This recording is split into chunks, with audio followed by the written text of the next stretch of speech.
MA Mahatma Gandhi విశ్వవిద్యాలయంలో పూర్తి చేసుకొని ఇప్పుడు ప్రస్తుతం ప్రైవేట్ టీచర్గా వర్క్ చేస్తున్నాను. జనన మరణాలను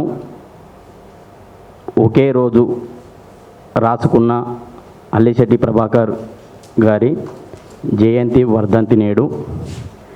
ఈ సందర్భంగా ఆయన యాదిలో మనందరినీ ఒక వేదికగా ఇక్కడ అందరికీ అవకాశం కల్పించి అందరినీ ఒక దగ్గర గ్యాదర్ చేయడం, తెలంగాణ సాహిత్య అకాడమీ వారికి నా ప్రత్యేక ధన్యవాదాలు.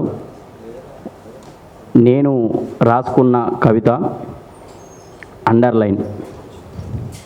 స్కేల్ తీసుకొని పెన్నుతో నోట్స్ల 4 పక్కల లైన్లు కొట్టి హెడ్డింగ్లను అండర్లైన్ చేసినట్టు పొలంలో నాయన అంతే అందంగా వరాలు చెక్కి బురద పెడతాడు.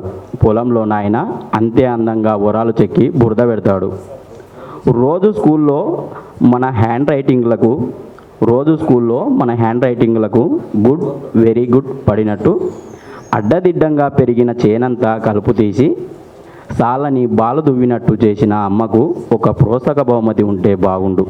సాలని బాలు దువ్వినట్టు చేసిన అమ్మకు ఒక ప్రోత్సాహక బహుమతి ఉంటే బాగుండు. పొలమే కాదు బడి కూడా ఒక వ్యవసాయ క్షేత్రమే. కొందరు నల్లింకుగా, కొందరు ఎర్రింకుగా, మరికొందరు పచ్చింకుగా ఎందరో జీవితాలను తీర్చిదిద్దుతుంది. మట్టిలానే పాఠశాలలో అక్షరాల వాసన. Short break, lunch break, long break అని కాలాన్ని విభజించినట్టే